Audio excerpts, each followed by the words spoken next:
You know, I never would have even known to ask for a Sophia-centric episode. But goddamn, if I'm not happy that I got it. Like, holy shit.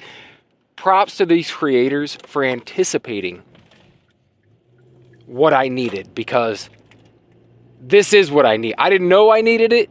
I didn't know I wanted it. I didn't know I would enjoy it. But damn, that was a good episode. Might be the best episode yet, and it barely featured Oz. Wow. Like, just the whole thing from beginning to end, I was on the edge of my seat.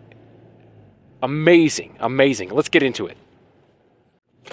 I mean, they really did cram her entire life story up until now into an hour-long episode. We got her as a little girl, finding her mother committing suicide,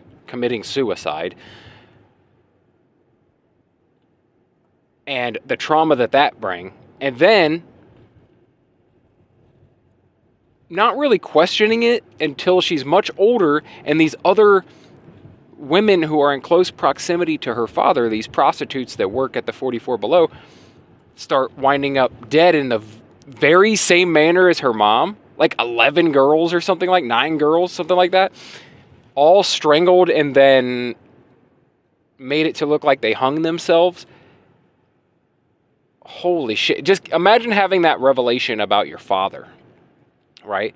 That you knew was up to, kind of no good, wasn't completely on the up and up, but you didn't think it was a complete piece of shit. He's still your daddy. You still love him.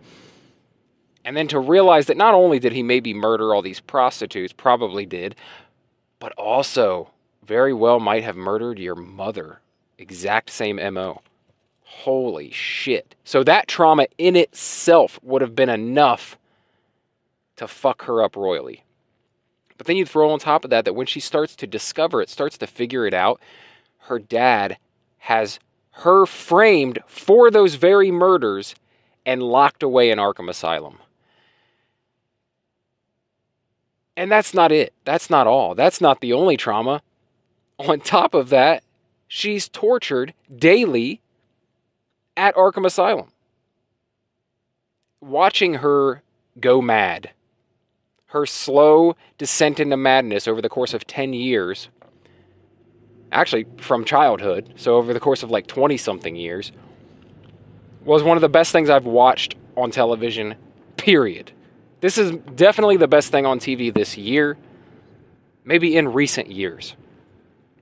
All from a series no one even knew that they wanted, or never would have asked for, a Penguin standalone series. Who'd have thought? I mean, it makes me want the Batman Part 2 so much more now. Like, I'm so ready for that film to come out. But it's like, not only that, this episode alone, like, this series is so good, but this episode that like I said, barely featured Oz at all. And I was pumped this week to get more Oz story. I wanted to know what happened after that craziness. Like, what's he going to do now that the Maronis are onto him, and Sophia knows that he was selling her out as well, and her family, and killed Alberto. Like, it's all been revealed. He's fucked. And then we get this standalone, or this solo Sophia story that is arguably even better than any of the episodes we've seen before. Probably better than all the episodes we've seen before. Holy hell. So, yeah, her slow descent into madness before and during her Arkham stay. And then when she's in Arkham, like, the way they shot this episode was so incredible. The way that they used the camera to, like, zoom in on her and make it feel like you were in there with her. Like these close-up face shots and these POV shots that made you feel like you were going through this with her. The electroshock therapy, the doctors gaslighting her. Like, it was... You started to feel like you were going mad by the end of it. And, I mean, does this episode make Sophia the hero of this series? Like, is she the good guy?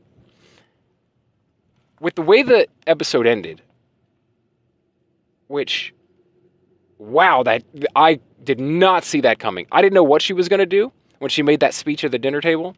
Had no idea. But taking out the whole family except for Johnny Vitti, oh my God.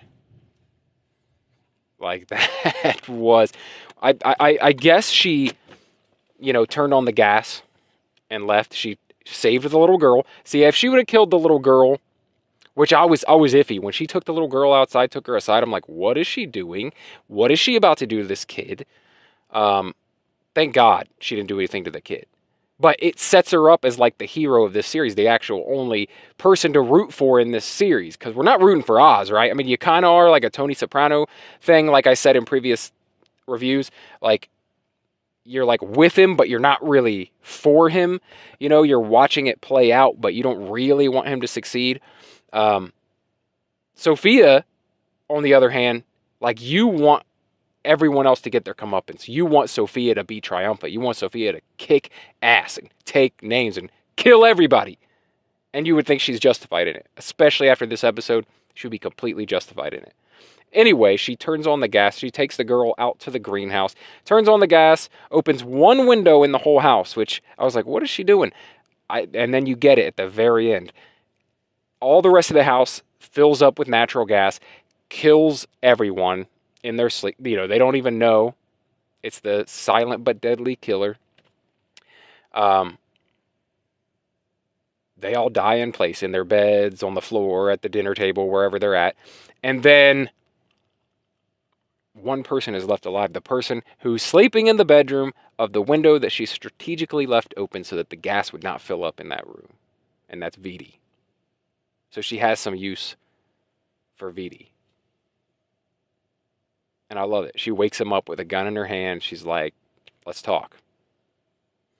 The whole episode, man, beginning to end, was incredible. And just watching how she looked, so young and innocent, so pure, so kind of good-hearted. She was the head of a charitable organization, and even just the way they framed that, just the way that it was all bright colors and lit up and everything. And then as she goes and the story gets darker, so does the set pieces, so does the lighting. And then she ends up in Arkham, where it's the darkest of dark, and you can see like her, not only her demeanor and her appearance change, but like you could just see it set in. You could see the madness in the pain set in. And then also that, Alberto, the piece of shit that he still was the only person who really gave a fuck about her and wanted to get her out of there. And then that gets taken from her by Oz, the piece of shit. But we also got to see what it was that Oz did to her. And that was taking out, or letting Falcone know that she'd been talking to a reporter, and that man. So that was it. As I said, best episode yet. Maybe one of the best episodes of TV this year or in recent memory. I'd love to hear what you guys think. Let me know in the comments, or you can reach out on social media at Real Brett Scott. If you like this sort of thing, please stick around, subscribe to the channel. Entertainment, pop culture, that sort of thing. If you're into that, stick around and subscribe. And if you do decide to stick around, I'll talk to you again real soon. Thanks.